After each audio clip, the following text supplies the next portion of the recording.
Okay, last one of the day. I promise I'll make it short. Enough. I'm Megan, and guns don't kill people. People kill people. Now this seems like a fairly straightforward phrase, but why do people use it? Why does it come up? And it's because people have seen a lot in the media of mass shootings that have occurred lately, and they get scared. Written in the New York Times, according to the Gun Violence Archive, which compiles data from shooting incidents, a mass shooting is any incident where 4 or more people are wounded or killed. This is also the definition used by the FBI. And according to this definition, there have been over 100 mass shootings in the past couple of months. This scares people, and people jump to conclusions that guns are the reason for these issues. But the congressional reports where they take out gang-related and domestic incidents and focus on gunmen who select victims indiscriminately. Using this new information, the total tally dwindles down to single digits, to only 3 mass shootings in 2016. This is important because it shows that mass shootings that are displayed aren't targeted towards the people who are watching the show, or watching the news. They think that any mass shooting can affect them, but it cannot. My claim is that more gun control laws will fail to protect society. According to the legal dictionary, government regulation of the manufacture, sale, and possession of firearms, and this goes into enough detail for my argument. According to smartguns.org, the current laws, the gun control laws, are the Brandy Act, which requires federally licensed firearm dealers to perform background checks on prospective firearm purchasers to ensure that firearm transfer would not violate federal, state, or local law. Since this law has been enacted, there have been over 2 million prohibited persons denied from a firearm transfer. And the background includes 4 federal databases that include the state's independent criminal history database and mental health and other sources. My 3 points are that gun control laws do not deter crime, more strict gun control laws are not necessary due to the lack of people who die by guns, and my 3rd point is the source of these issues is a lack of learning or following the rules.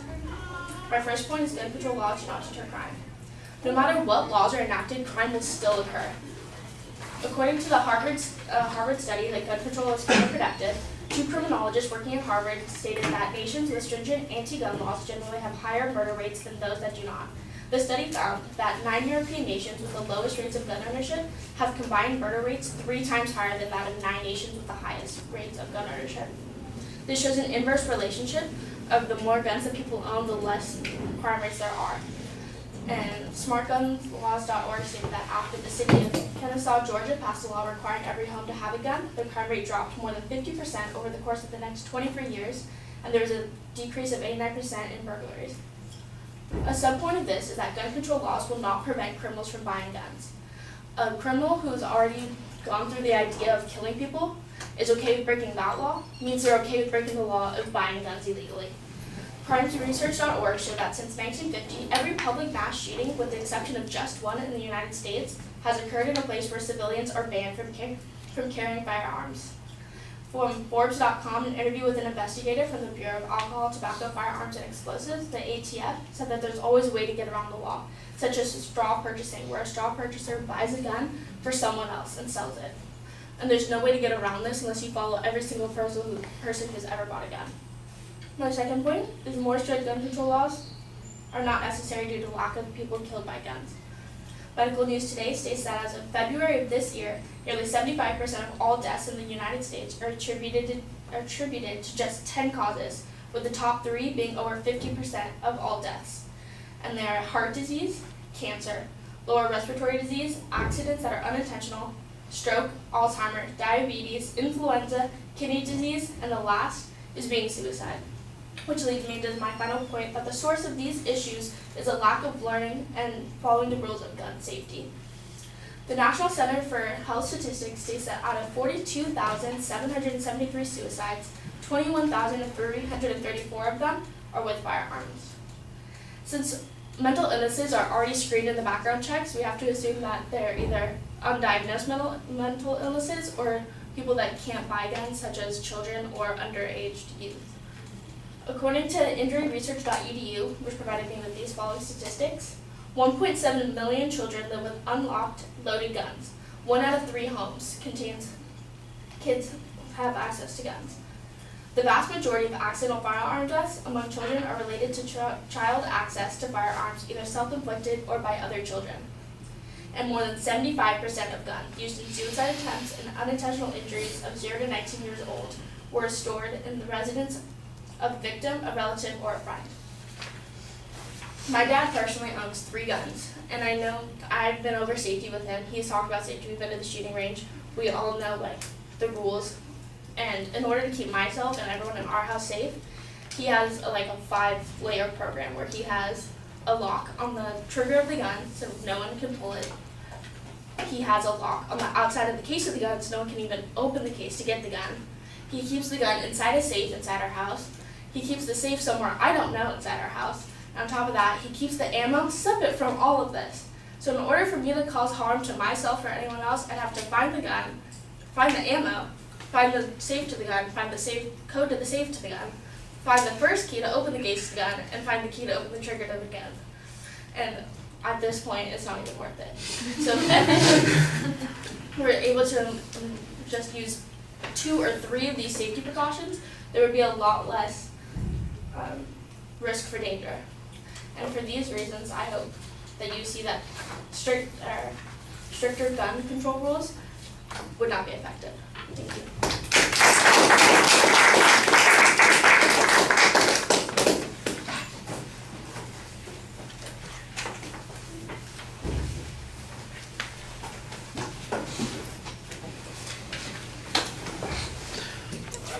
Oh, thank you.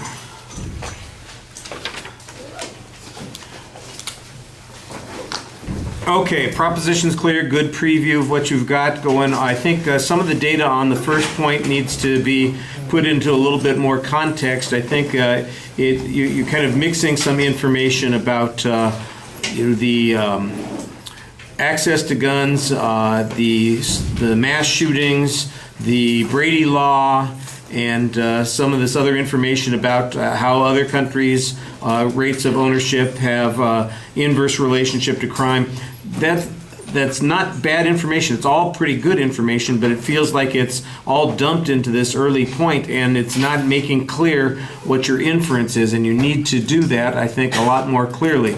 On the second point, I think that you basically just suggest that gun violence is relatively small in proportion to all deaths, which I don't think is particularly controversial. However, the ability to prevent those deaths, especially the ones that are listed, that you go through a half dozen of them, that's a little bit different than the gun issue, and I think that's the reason there's a controversy here is if people see that there's not a need for guns and we could control them, then that would eliminate those as a risk whatsoever. Now, the need for guns, for instance, never gets discussed, which is okay because that's not really what your focus is.